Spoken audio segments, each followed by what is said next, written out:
watch this, even though the only real responses so far about like things that people were excited about is the 600i, which I don't, I think one individual ship that a lot of people probably don't have, like the majority of people don't have, is not that big of a deal.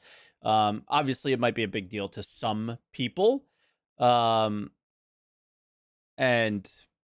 yeah, I thought this SCL would have been with Yogi, the new flight model, and that stuff as well. But coming right back from CitizenCon, ramping up for the sales, which I guess it's that time of year. IAE is upon us, so it's probably like 2-3 weeks away, right? So here we go. This is Star Citizen, and this is what we're this is that time of year, and this is the only time where I'm kind of like, okay, big ship sale time. This is where they ramp it up, and so yeah. Hi, everybody. Welcome to Star Citizen Live. We're back after CitizenCon. We're here on our only constant spaceship, in case some of you folks thought that was just built exclusively for CitizenCon. Some people thought it was built exclusively for CitizenCon. Really? Also, what is the video quality? It's 1080p, but I guess because it's stretched out to my 1440p monitor, it looks really bad. These things aren't in 4K. It was actually in place long before. I'm sure they record in 4K. We just figured we would just save it and debut it at the 10th anniversary. But now this is the new forever home for Star Citizen Live and Inside Star Citizen, and maybe a few other things in the coming years that we're not quite ready to talk about. That's good. They need to do some new stuff. But yeah. So yeah, CitizenCon. That was the last big news. In case you missed it, or you've been hiding under a rock, or maybe you were at TwitchCon. On October 8th, we had our CitizenCon 2952, which emanated from here at The Only Constant, where we showcased all kinds of stuff like resource management and the new underground facilities and the new flight experience master mode changes, which we'll be talking a little bit more about today. A couple. Okay, so they are going to talk about them. That's good. New spacecraft and vehicles. Maybe like not a lot, but like the Spirit and the STV, which we'll also be talking a little bit more about today, and all kinds of cool stuff. It was a pretty good event. You can check it out on Twitch or YouTube. I think it's all finally up on YouTube now. 4K processing times in YouTube are a thing, especially when one conversation is 2 hours and 17 minutes long and the other full show is like 5.5 hours long. You can upload that and it just sits there processing for days and days. And then it goes poof, you're ready. So. Really? That's why it took so long. I was wondering what the hell it's and now maybe that answers my question of why they just upload this at 1080. What is it? Hashtag free Jared. What is that about? I am free. Oh my God, that was from us. Who posted that? That was a meme in my channel when we were reacting to IS or to CitizenCon. Who was that? That was one of you guys. I'm on a spaceship. I'm on a spaceship. Look at my spaceship. We've got some that was one of us. On a spaceship. We've got, let me push the button here. John Crew and Ben Curtis. How you doing, guys? Hello. Welcome back to the spaceship. To anybody, I mean, I'm sure most people that watch my content were watching that stream, but the idea of the free Jared thing was Chris and Richard Tyrer, that 2 hour and 15-minute conversation was Jared was just stuck there and couldn't do anything because they were just talking and talking and talking.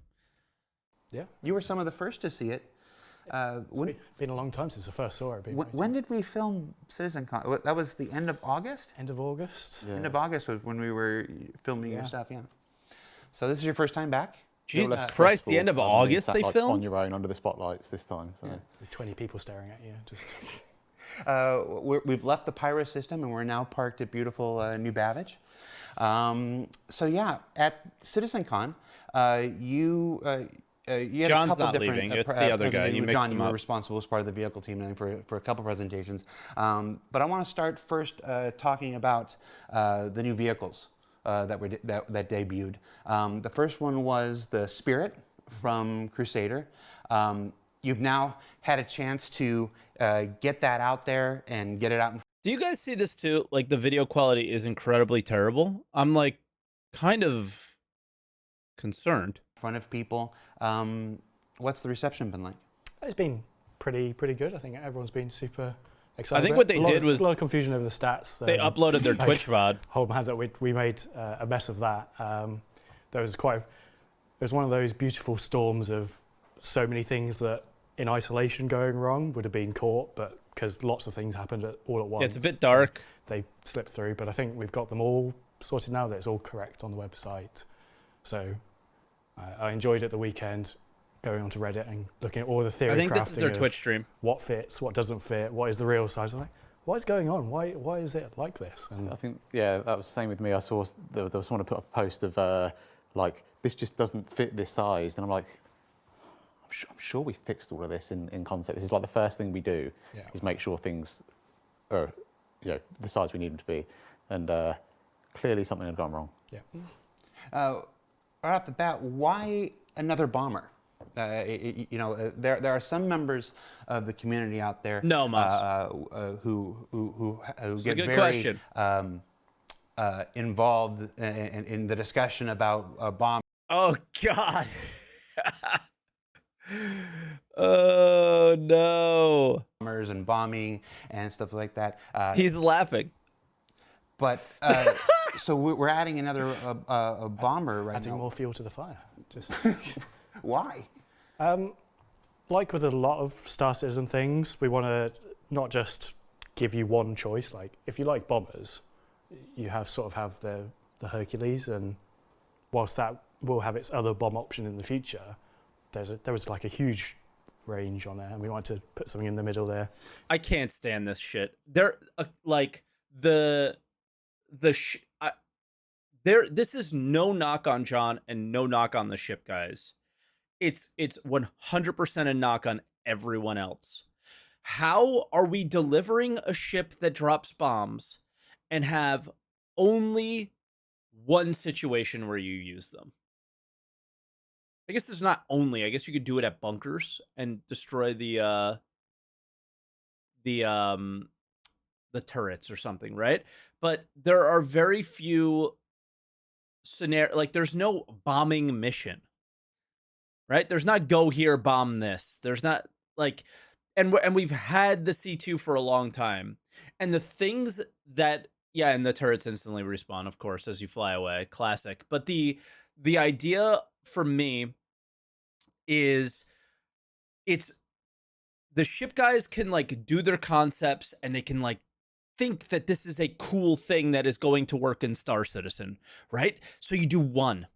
And then what really should probably happen next is everybody else takes that thing and figures out what we, the players, would do with it.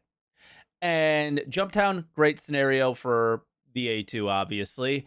And besides that, there's not a lot there, right? So you would kind of want to know the scenarios and the situations and why you would use a bomber. And then you go, all right, now we have so much more feedback information on how to make the rest of them and then tweak the one that we have. But because Star Citizen has to continue to sell, not that they just want to, they literally have to, and we hate it. Like, it's frustrating to see more and more concept ships get made when the concept ship that you purchased isn't playable yet, right? Nobody likes that, not even them, I don't think. But the issue that I have is with everyone else that isn't giving these guys the proper information feedback on how we use certain ships and vehicles and things like that to do it better, to make them, kind of fit what we want to do. And that's the thing that frustrates me more than hearing the ship sales or yeah, it's tough because they have to invent reasons to have some of these ships instead of the gameplay informing reasons for having certain ships. I forgot there was a recent ship that I really was like, nice. I like that because it it was I think it was it was a vehicle. It was the Centaurian. Like the Centaurian came out of a need from actual gameplay at Jumptown. I thought that was great. You know, that's where these guys should shine. They should take what we need and make it, and then sell that to us. And then, hey, you know, but they're taking things that we don't and pretending that we do. And when we At were the coming moment, up it with the kind of Spirit, sucks. we knew we wanted to do variants at that time, and like doing the base cargo one and a VIP one were a shoe in. I was like, what's an interesting third one? And there were a few things that we could have gone with, but with the Hercules A2 in the lineup, it was like, well, let's put something in the middle of it. Kind of fits the brand, and Yeah. I think, like I say, it's you know, not all jobs need a sledgehammer. So some of them need something a little bit more finessed.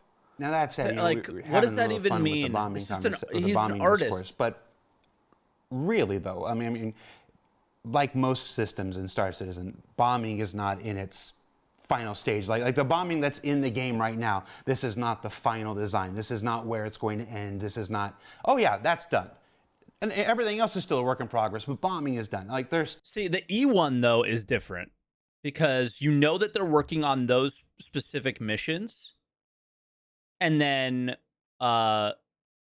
they have a ship that is probably informed by those missions. You know what I mean? there's still lots of fine tuning. There's lots of other systems like armor penetration and the Matrax, I component don't know what game system you're and- playing. and all kinds of stuff that are going to affect the effectiveness of bombs going forward, right? Yeah, all stats are subject to change. So there's a lot easy of caveat. gameplay systems, like the Centurion is, or sort of existed as sort of not a counter specifically to bombers, but a counter to threats coming in to attack ground locations.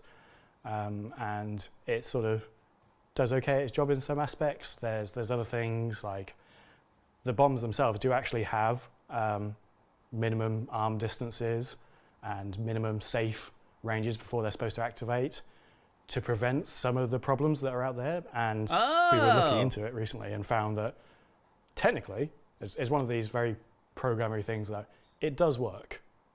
However, in reality, it doesn't work the way you think it works. Like there's a minimum safe radius for the bomb to arm, which is something like 50 meters. And that means if you've got a Hercules that's 49 meters off the ground, you drop it, hits the ground, doesn't go off. Great. The Hercules then flies 2 meters higher. The bomb then goes off. So there's lots of fun things like that we're working through. I know. So again, for all, this applies to every game system in Star Citizen today, but just because we're talking about bombing here, still a work in progress, still being developed. You should still absolutely continue to deliver your constructive feedback and stuff. And obviously, John Crew, the vehicle experience and feature teams and content teams, they're very keen to hear your feedback. And as more systems go into the game and affect the knock-ons that they have for each existing system are somewhat predictable and sometimes not predictable. So it's important to continue providing your feedback because that's the only way we learn and we know and we can act. Dude, that seems like a direct, like, morphologist. I'm sorry you had to deal with that. Yeah. So one, I think, was a former designer. Tin Cup, they asked, are these people coders or artists? The one closest to Jared was a designer that is now the director of all the ships, and the one on the left's an artist. But man, like there was definitely some good feedback that came out of that, and there's no denying that something had to change a little bit. I don't think it needed to like be nerfed completely, obviously. So then the last Spirit was was the executive, the VIP stuff like this. I just want to touch on one thing, because VIP transport isn't really in the game at this point. Isn't really in. It's how does the not in the Mixmaster game at work? all. Let's get Tony on the phone, and he Tony, how does the Mixmaster will work? talk about it. There's a design document on how the Mixmaster I works. assume, is there something you can tell us about VIP transport? Is it on a roadmap somewhere? Is it coming? Is it? It is. There is a design for it, but it is not in like the purview of any of the teams that myself or Ben look after. So it wouldn't be correct of me to sort of tell those teams when it's coming. Besides the Spirit, we also introduced the straight to drivable, the Grey Cat STV. Steve. The Grey Cat Steve. Oh, Officially, damn. Grey Cat Steve. Yeah. The Steve. I saw people trying to make the Grey Cat Pete or work for the PTV. Yeah, I'm it's like, the UTV that starts to fall off. Yeah. Like, Didn't quite- yeah. Just let Steve be Steve.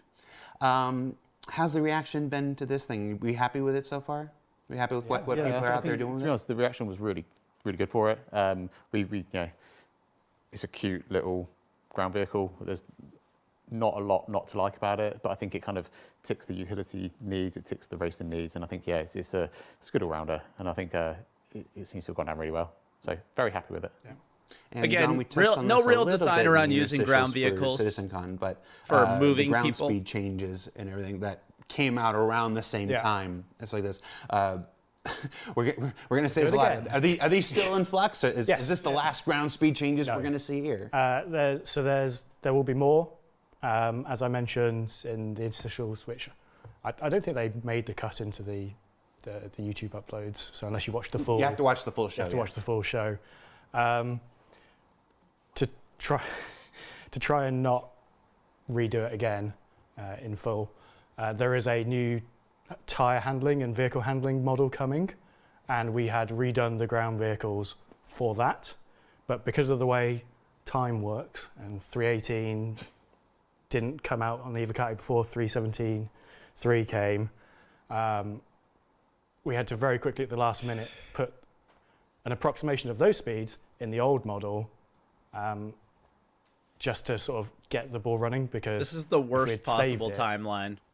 that same change would have just happened very close after, and everyone loves to think that we nerf ground vehicles immediately after they're released, and that's not the case. Like we balance them based on how they're performing. Is it though? I'm kind of sensing like a bit of a theme here, because like that happened, and then the He's Spirit, and trolling. there was a lot of confusion over the Spirit that kind of took the heat off of. You just like slowly, always not got admitting to to put something in. Don't ascribe motive and intent to right. things that just. There's No, it was an honest. Yes, sometimes things happen, and we had a meeting about it, and it Things was me happen a and lot a lot of people at inside the CIG. company being very angry, pointing fingers at me for doing this. I was like, it's this or it's the other way, and they're both going to have some negative reaction. So let's do it now rather than later. As part of the ship segment, there was also the John Crew Pick a Ship Challenge, which changed this year. There was just one ship, a middle or It's like high end's the wrong word. Later tier. mid-tier, They don't even know. mid to high tier. They don't even know, because they don't know what the game is. They don't even know what to call it, because it doesn't make sense. Because there is no sense in the universe of this game. I love the idea. It's from what I can tell, it just sounds like a mining ship that can hold a ground vehicle. There is no tier.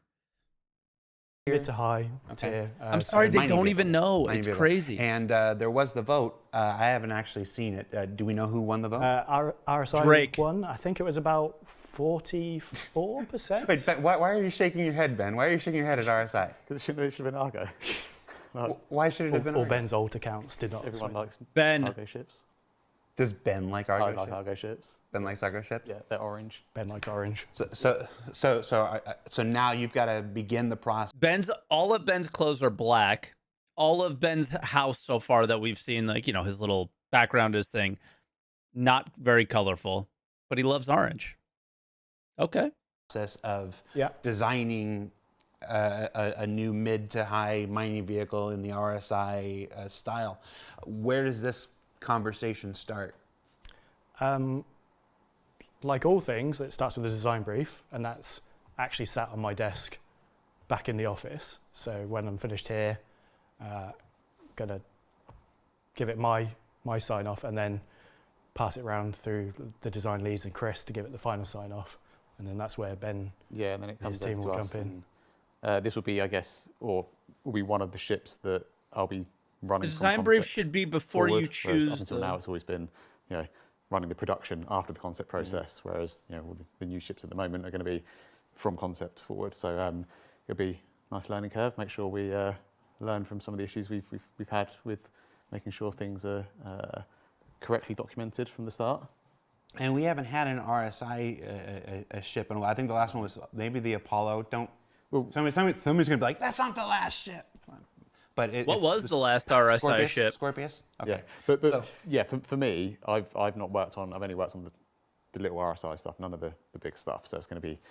Oh, Perseus, yeah. Where do you Those start? big ones. Okay, so say he's got the brief done, and Do now they it even comes to you. count? Where do you So, start? like really early is we'll just get the layout is what we need to work on first, and really that's the stuff that kind of like sets the foundation of like how big the overall ship's going to be. Because a lot of the time, the design guys will have their wish list of these are the things we want to fit in the ship, but because of our game is the way it is, that needs to physically fit in the ship. And that kind of can dictate a lot of how big the ship's going to be and how much space we want to assign to the different elements of it.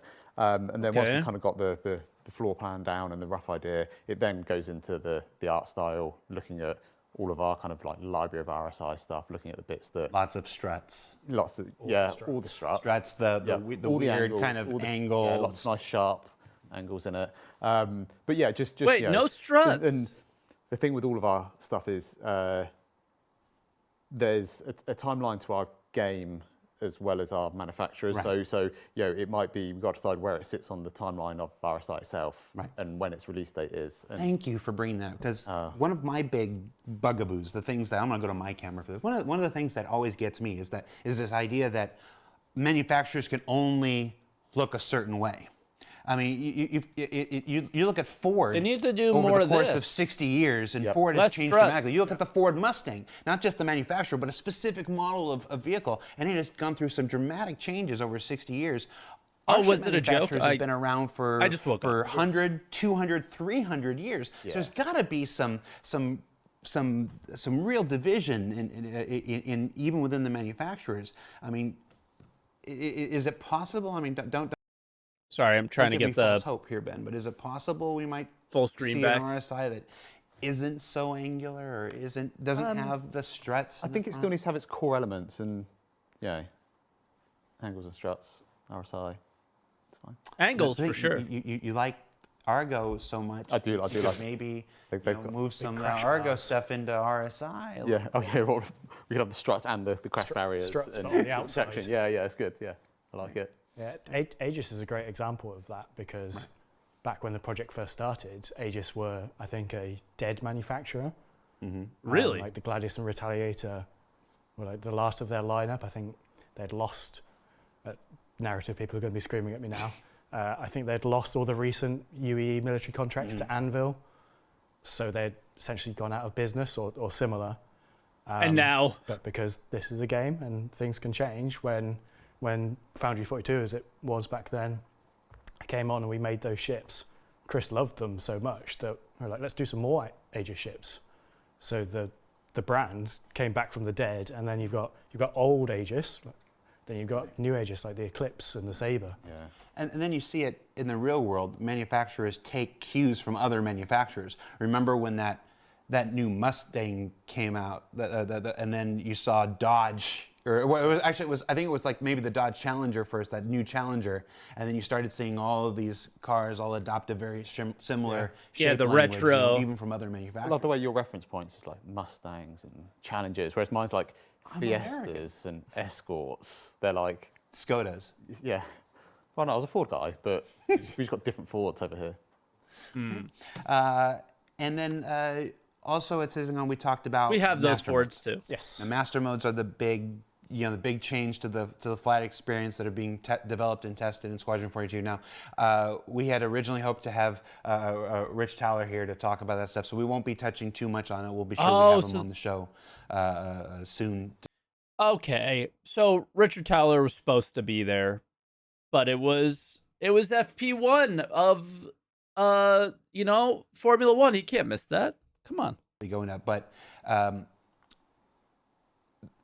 reactions to master modes have been pretty across the spectrum. I would say I've seen a lot of people that recognize that, oh yeah, this will do it. This is exactly what it is. And then, as always with any big change, there are people that are like, no, I don't see how this will work. You're just going to segment the game.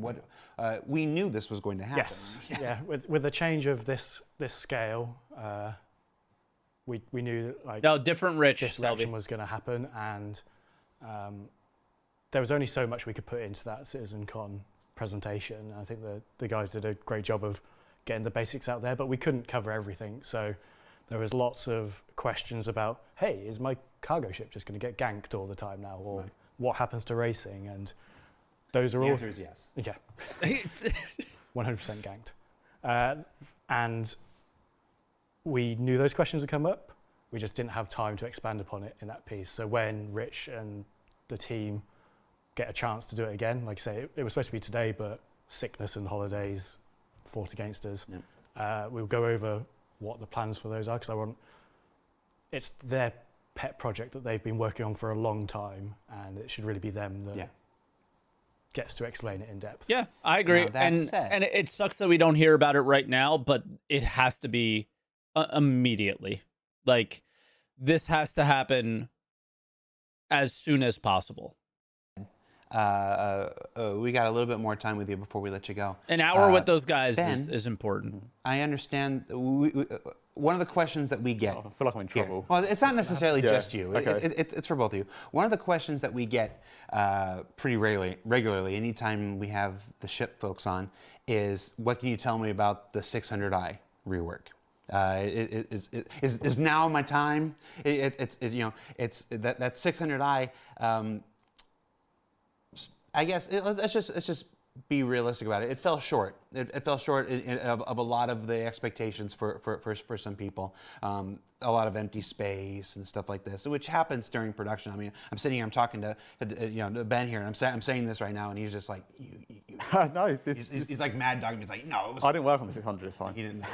But folks have been waiting to hear some stuff about this, and we're going to go ahead. I think maybe we can actually show some stuff. Do you think we can? Wow, do that? a real Tell us where SCL. we're at right now. I don't know why it took a background of a spaceship for them to press a button and actually show stuff on an SCL where there's two people talking, but I'm glad we finally got there. Where are we at in this process of the 600i? So I guess at the moment, we've done a kind of high-level concept pass on it. Like I say, we've worked out the floor plans. We've worked out where the space was wasted. I love it. Yeah, we've kind of massaged a few more, bit more functionality out of the space that we had to play with. And yeah, we've like I say, we've done our floor plans, done our concept pass, and it's kind of just waiting for its slot, really. Yeah, and on the ship team, we tend to plan. Ships take a reasonable amount of time to do, and big time help with ships, the devs in the studio. Big ships, and they are a large investment of time. And really, the 600 is a fairly sizable ship. I know. Thank you, Jibbo. It is a rework, and it is. It's not an update. It's the majority of the interior is changing from one way or another. I think the captain's quarters is staying. The bridge and the captain's quarters underneath it are. Yeah, although wow, that's completely changed. We're going to get to some of the images here right now before we talk through Jared everything. gets We it. do have images. Jared understands. Clear up. But I do want to add before we get into it that the 600i also came around. It was the first Origin ship of that size to be built and whatnot. So when you're building a first ship of a new manufacturer at that scale, there's a lot of that time is spent creating entirely new assets and stuff like that. So it's usually the second ship that comes around benefits a bit more, like the 890 Jump did, and stuff like this. So it's with anything, the more ships we make, the better we get at it. Yeah, and I think Origin's got a really strong art style. You know an Origin ship, and I think if you ever get in an Origin ship and you don't know it's an Origin ship, we've just failed. So I think the Origin stuff is instantly Very recognisable. 890. It should be. So that's one of the kind of the luxuries of doing this. The thing for me is I have a 600i, but I don't know what people hated about it necessarily. And like for me, this is like the foyer, right? Like it's still a lot of like negative, like no, like this is just big empty space, right? There's just two chairs up here. Manufacturer is the fact that the art style is like really. I don't So what I are don't we see looking it at right here? What is this? So this is the crew quarters. This is like the split deck. This is crew quarters. Okay. Basically, you've got. I mean, I don't know how much do we want to talk about it. We talk about it a little bit. You know, it is worth noting that there will be a segment in a couple of weeks during IAE where we talk a little bit more about the 600i. We're going to go through the layout and stuff like this. We'll show more images and maybe even a little bit about some other ships too.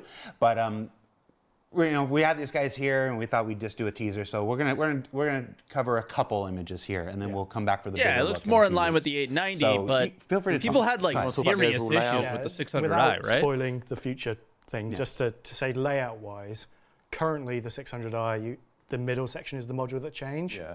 If you mentally think of the entire interior back half changing as the module now with the rework, and the middle section is the shared crew quarters, that's the best way of thinking about it in terms of where you're seeing these images. Like this one here is the back of the touring module now. So you see we've kept the big glass window. The bar, Yeah, we big tried glass to window. stay true to the exterior as much as we possibly can. There is going to be a few subtle changes. It shouldn't grow or shrink or change in any form. So it should be the 600 that everyone, you can do that face. You can do it, but it should be the 600 everyone kind of loves already. But there is, we need to improve the dock and collar. The weapon and turret integration. And the lifts are changing. there's escape pods. some extra windows. on the Yeah, top. Cargo so there is is some exterior changes. looking but cool. The majority of it's going to stay as true to its current form as possibly can. What is this? This is the I think they checked the metrics Cargo. this time. lift area of the Explorer. This is a cargo lift? Yep. This is the fanciest cargo lift I've ever It's seen. Origin. Yeah. Jeez. And just to make people extra happy, that cargo lift fits a Nova on there now. It fits a Nova? Yep. So it's Like, when we say there was a lot of wasted space inside the 600i, there was a lot of space in there that we've claimed back with the modern way of thinking of doing layouts. Like, there's actually 3 decks in the 600i rework. And the bottom one of the Explorer can hold that. Wow. And They didn't change the size. Oh, sorry. I just, my first thought is that the Nova is a stylish clash with Origin, and maybe Origin tank. we Shut should up, be Jared. doing an Origin tank. Origin hover tank. We're gonna go back to the images now before I get somebody in trouble.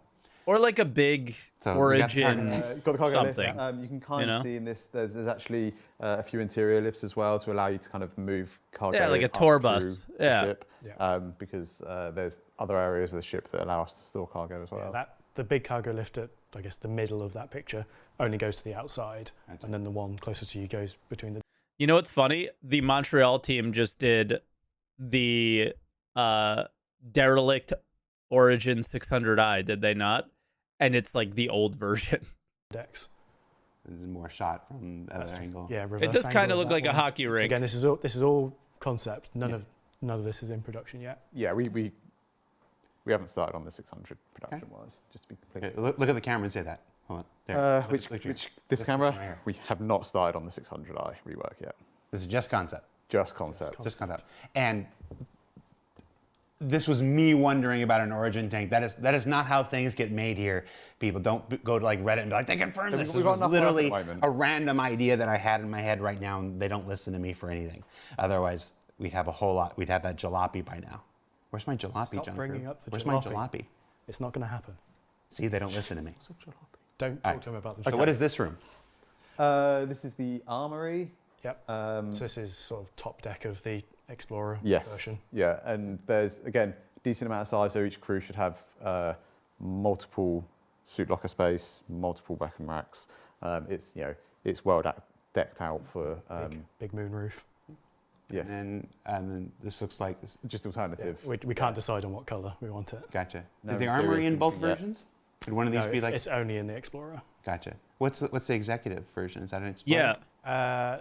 Not decided, and I can never remember which one. Gotcha. Because I mean that could be the executive, and that could be the. Again, Interior tinting. just me wondering out loud. Don't. Yeah, interior tinting isn't isn't doable. As much as I hate it, it's just something we can't do yet. So it's one or the other at the moment. Okay. That does make a little sad face. What else we got here? What's this? That looks like a cargo ramp or something. Yeah, I think. Oh, I think this is the Upstairs, isn't it? this is the middle deck of the Explorer. So this is the cargo ramp we talked about before. There is a storage room for all your stuff. Yeah, so basically, you're not having to bring your So there's a cargo deck and a storage room. This was the most wasted spaceship ever. Now I understand what people were upset cargo about. up and just leave it there and then not be able to fit anything else in. You can bring that cargo up, move it up to its storage, and then you've got that ramp free for other activities. Scotty Ford in the chat is saying can't tint the interior. Scotty Ford can't tint the interior. You can still. The paint in the tint system for the exterior is still there. It's just we can't paint the interiors. Just the way we build our ships, those two systems don't work together. Yeah. So, thank you for the concern, Scotty Ford. In case anybody was wondering if we're really live. Yes. Touring time. Whoa. Bit of a style change. That looks like. Remember that image of Goss that we used for like every CitizenCon and Gamescom that we did for years, like 2013, 2014, 2015. This reminds me of Goss. When I was picking the images for this one, I gravitated to this one, and then the more I looked at it, I preferred the other color ones we have because there's Oh, they have other colors? there's like a skipped it. blue and orange one, and some other colors. But think of those light things. Why as was there no Yeah, ISC? RGB lights. A lot. This of is when they take their as break well from is, ISC. like This I is say, SCL. concept. This is kind of like And this is the new format for that. kind of defining the idea. When we get into production, there is still that. Okay, are we happy with where we're at here? Does it actually kind of visually look how we want it? Think it's one more there is week always off? that kind of iteration on things like the colours on the walls, the lighting. Next week it colours, and, resumes? Okay. what we really want to kind of like sell the mood as. We get to tend to prefer to do that stuff. And then this is like a water wall. Yes, it's a little Spa. triangular swimming pool. Yeah. Water feature, and off here you can just about see it in the back there, a sauna and steam room. So taking what we did for the 890, scale it down a little. You make it sound so easy, John. Non-uniform it. scale. Yeah, Take it, yeah, scale it down, that's it. export, make game. Submit, job done. Yeah. Looks good. And that's all we got for today. So. Yeah. So that's a brief look at the 600i concept rework. It looks good, but I don't see the point of it yet. We'll be Personally. looking more But looks like a fancy org ship, Like our peers delight. at it in a couple Enjoy. weeks during IAE. We'll peers. talk about the layout and 'Cause that one's you said really it's cool Three for you. levels now. Yeah. 3 levels now and stuff like that. So expect to see more on ISC in a couple weeks. John, Ben, that's it. That's all we got for you. Thank you so much for Wait, we're coming halfway over, through the hanging show. out, being here on the first, what we're calling internally in the posh ISC seats. 2.0. Very nice, aren't they? Do you like the chairs? I do like the Do you chairs, like the chairs? Wait, he called it ISC All right, 2.0? so, That must have been we're a going to take slip. a short break and play a message from some of our sponsors. And when we come back, we'll have members from our programming team on to discuss what it's like being a programmer and what the heck the difference between a programmer and an engineer is. I don't really Wait, know. actual ads? So stay tuned. It's coming up next. Hopefully it's a joke. Yeah, Big Benny's. Okay. I'm assuming that's a joke. Are you traveling the stars? Exploring the galaxy? That's lonely, lonely, hungry work. Always remember, though.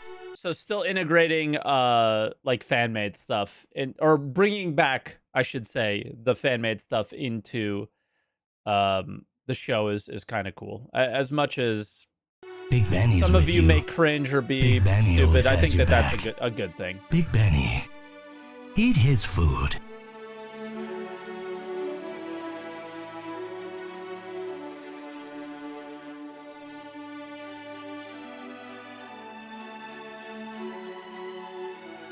Rabbit! What a time to be a citizen! Dumpers Depot's having a galaxy-wide fire sale.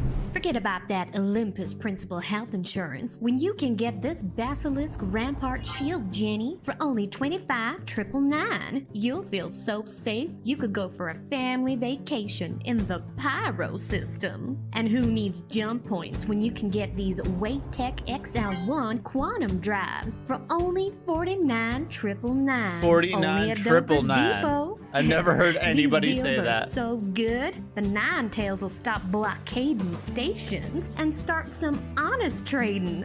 So get on over to your nearest Dumpers Depot before it's too late.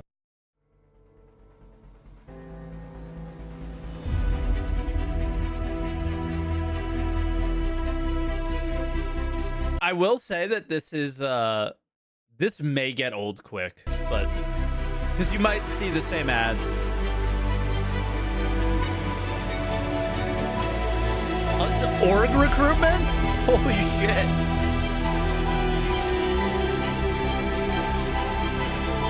What a place to have your commercial play.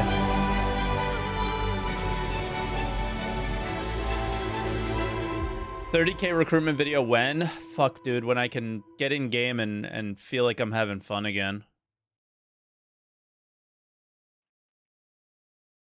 Here at Kelto, we have one simple goal: to bring you the items you need quickly and easily. We've got everything you need: food, drinks, toys for the little ones, guns for the wife, all inside one store, Kelto. Just walk inside to begin your astronomical savings. Using the latest in Mobi technology and machine learning, we know exactly what you've picked up and have already charged you. Want something hot and ready to go? How about hot dogs, nachos, or burritos? Kelto. We've even got the latest in Gemini ballistic weapons like This the is Gemini actually a good 55 commercial. LMG, featuring an explosive rate of fire that tops over 1,000 rounds per minute. It's the best light machine gun you can get in a convenience store. Looking for something a bit smaller for the kids? We also carry the Gemini LH86 pistol, perfect for those small hands. So come down to Kelto today for quality products at low prices. That was really good. And we're back. Those were some of the community and org-related commercials and recruitment videos that were created for last year's CitizenCon, and we want to encourage you to do it again. We are, as the new Star Citizen Live begins to reformat and grow into the thing that we want it to become, we're going to... Which sounds like a late night show. This is what it looks like, and I really like the format, right?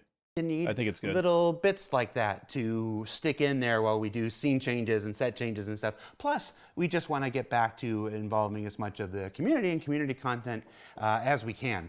This is our 10th year, and while Star Citizen has grown by leaps and bounds in our manner of presentations and stuff, there are some things that go back to the earliest days, or like Wingman's Hangar, where we included community content in our programming, and we want to get back to that. It's why Jared even this is exists. My invite to you to create, to make org commercials, advertisements, or short form videos about anything in the verse, just narratively driven, anywhere from 45 seconds to, let's say, 90 seconds, or maybe even 2 minutes, depending. You know, don't overstay your welcome. 2 minutes try to, is too long. Bring as many people in as possible.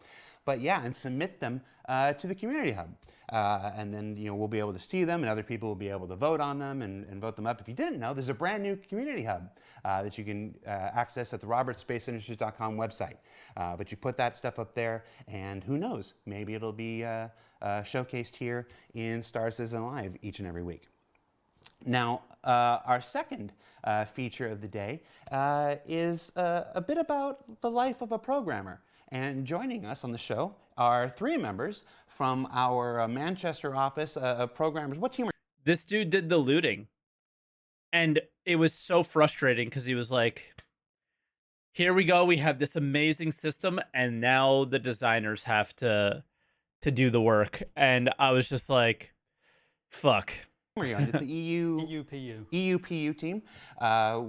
Introduce yourselves. Just we'll start. You start right there. Who are you? Who are you? Hi. Where do I look for this? You look at me. Just look at me. Cool. Yeah, I'm Jacob. I'm one of the programmers on EUPU. So I've been doing stuff like loot generation, and I'm currently working on salvage. Wait, why are these two in the back? They're done.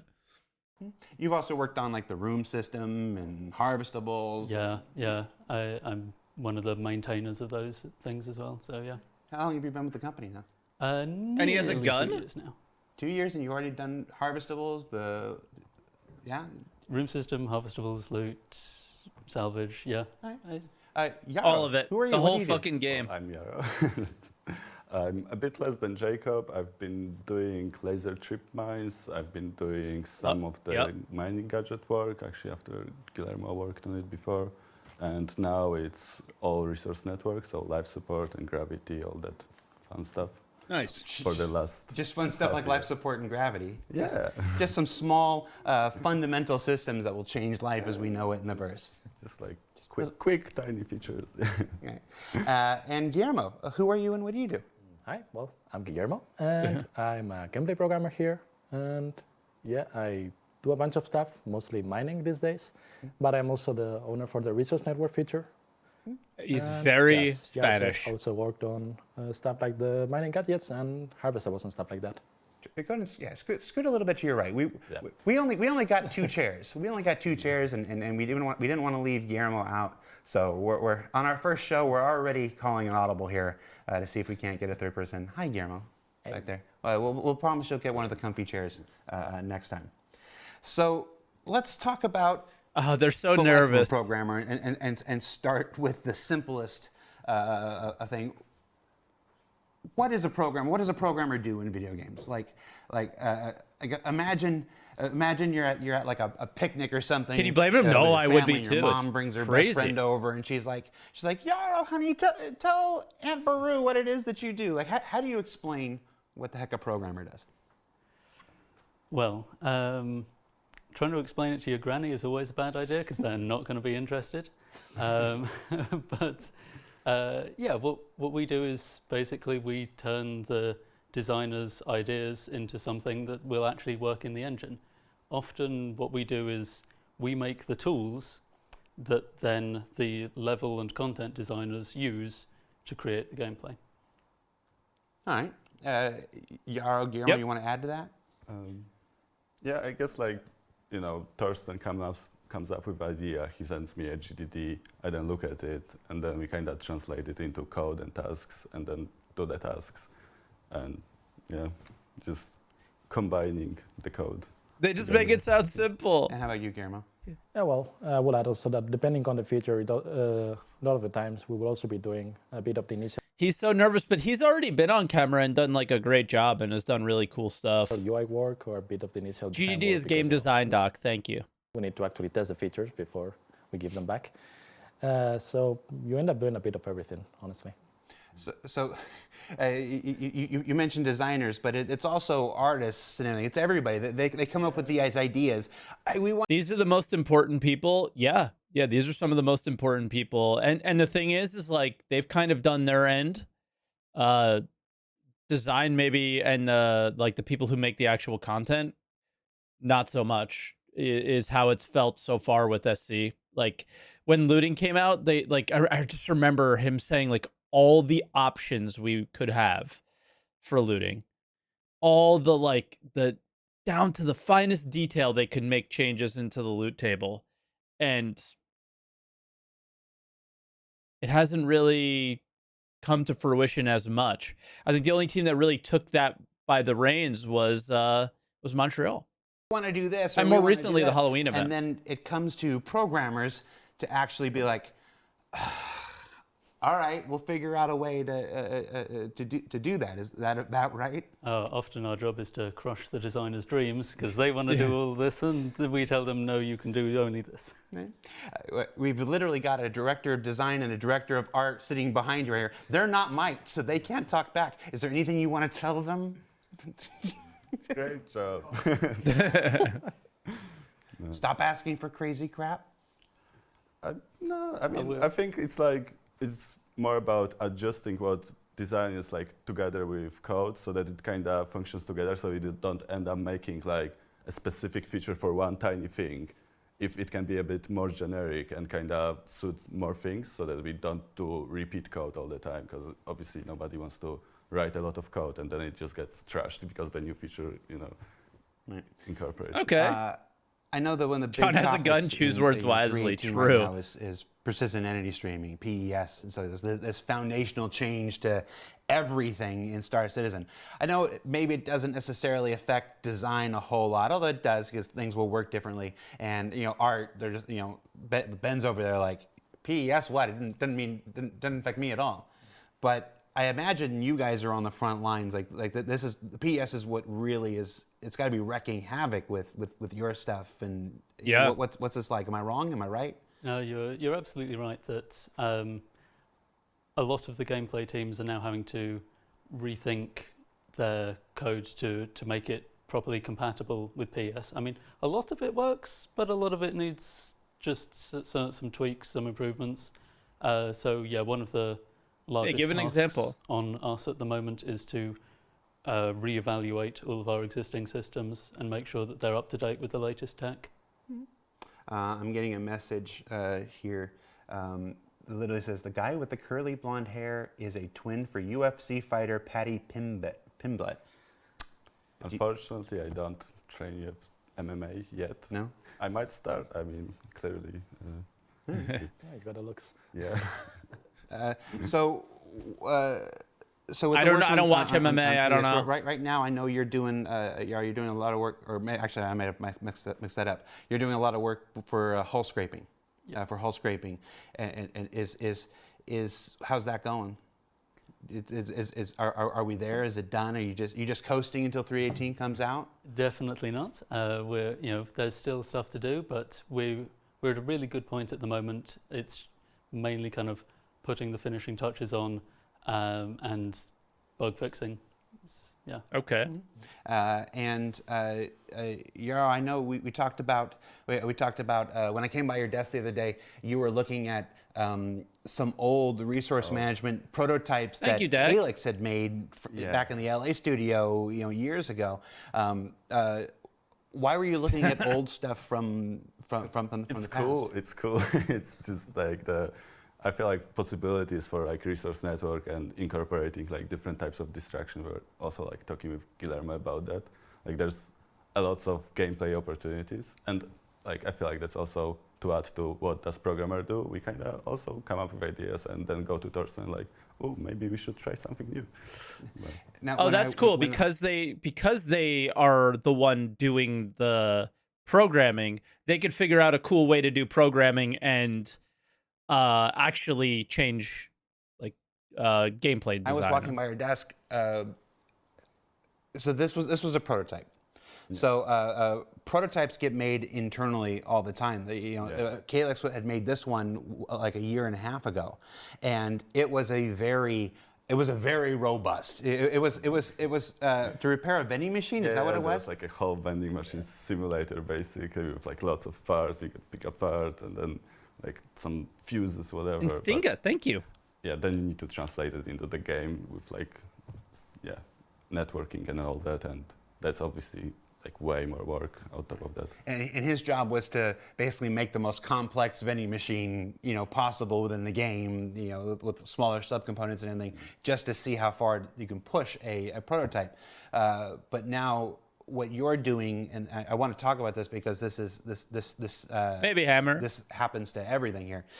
You're now taking this prototype and you have to see what can work with every other game system that's in the thing. Because when you prototype, you get to work alone, independently, in a world all by yourself. You don't have to worry about what other systems you're stepping on and who others work you're ruining and stuff. But now, your job as programmers, you have to now then bring this and integrate this into the world. So is that easy? Is that hard? I know it's not easy, but how often do you have to strip things out? They're like, oh, we'd love to do that, but you can't do that because of this feature, and you can't do that because of this other feature that we have, and stuff like this. What is this like? And Explain why our game is so bad. Guillermo, yeah, you're gonna be able to talk a ton about this. So Explain why the game sucks. You see, we have two things. Either the release is pretty close, and we cannot really rewrite the game fundamentally to support all the things we would like to do. Or in this case of Research Network, it's actually the opposite. We usually just go to one of the directors and say, hey, this system is not really compatible with what we want to do. And people say, okay, fine, rewrite it. And which is kind of liberating. You're not really held down by usually your own old code. That usually comes to bite me in the ass a lot. But no, actually, you get a lot of freedom to sit back with everybody who is going to have to use this system and say, okay, what does everybody want out of it? Like for instance, in this case, the Research Network, all the future storage containers, the fuel, power, and stuff like that, use the same underlying logic as the cargo containers that we're getting with physicalized cargo. All right. So at least, cool. if the Research Network has to move cargo for whatever reason, maybe refinery ships, stuff like that in the future, that's going to be the same system. So Nice. good. Well, that's why it's so important to build these things systemically, so that so that each one feeds into the next one whenever possible, but that systemic nature is also where bugs are bred. Is most of your time? We talked about how a lot of your time is spent creating the things and making the things possible that design and art and ask for you, but how much of your time is going around cleaning up after other people and this worked 2 patches ago, what did you do? A fair bit. We do A fair bit. Every single sprint we have, there's always a section of bugs to fix. Some of them are ones that we caused, some of them aren't, some of them are things that are just kind of a side effect of other things changing. But yeah, we spend plenty of our time bug fixing. We used to do a broadcast with a gameplay programmer named Mark Abent out of the LA office called Bug Smashers, where he would basically go through and showcase the process of making bugs. The process of making bugs is easy. Showcase the process of fixing bugs. The challenge was always to find interesting bugs, because most bugs are pretty inane and tedious, and it's like, oh, every third step has a frame stutter or something like this. So we always struggled to find interesting bugs or unique bugs. We also used to do a broadcast called Witch Glitch. Shout out to Tyler Wicken, by the way. Hi. Where we used to They did it twice. showcase our the more creative or more interesting bugs there. If I ask you now, what were some of the more interesting or creative or maybe just absolute pain in the butt bugs that you've had to deal with in the past? So what come to mind? One definitely stands out. Recently, we've had quite a amusing one with the room system, because we found that we were getting some room system crashes when people were doing stuff with the inventory, and that doesn't make any sense. They're completely unrelated. Clearly not. Eventually, after a lot of pain, we figured out that it was to do with helmets. When you drag a helmet out of the inventory and it goes as like a preview on your head, well, a helmet has a room inside, but it's not a real room when it's just the UI preview. It's this, the hologram UI helmet. But the room inside the hologram was still trying to talk to the real room system and going horribly wrong because of that. So we had ghost rooms from helmets. There's a room inside the helmets. Sure, why not? I mean, there is room anything that inside the contains helmet. atmosphere to breathe Right. from, all Right. of that. So yeah. What about you, Guillermo? Yarrow, you got anything? I guess this is similar, like the resource management, like that he said is using the same thing that Cargo Refactor is. Well, why not reuse the room system for our helmets? I think we had some interesting ones when we added refueling. That was another feature I worked on. Mostly about the docking, because up until then, docking was something that happened between the stations, which are static and have infinite mass for all purposes, and a ship that is also not trying to move away. Yeah. But once refueling came in, people were trying to quantum travel with ships. We're doing like catapulting ships. You extend the arm, accelerate to cruise speed, and you release the fighter and go spinning, stuff like that. The code was supposed to handle that. It was supposed to break. It was supposed to punish the players. It didn't. So we're getting some pretty funny situations where ships will start clipping back and forth inside the Starfarer. Hopefully, you guys are not seeing that so much these days, but it was pretty funny to debug. Fair enough. What do you got, Yarrow? I cannot think of any particular. The refueling stuff is still, I think, one of the coolest things that they've done so far. It's just unfortunate that we don't have a great use for it yet, but one day, guys. One of my favorite classic bugs was way back in the set is lit poorly. It might be. It also could be because this is a screen behind them that they just need to play around with things to make sure that it doesn't have the refresh rate. It could be that. I think this I ran into a predated lot the of problems PDU. with my TV with that stuff. Ships like Hornets and whatnot would just explode randomly.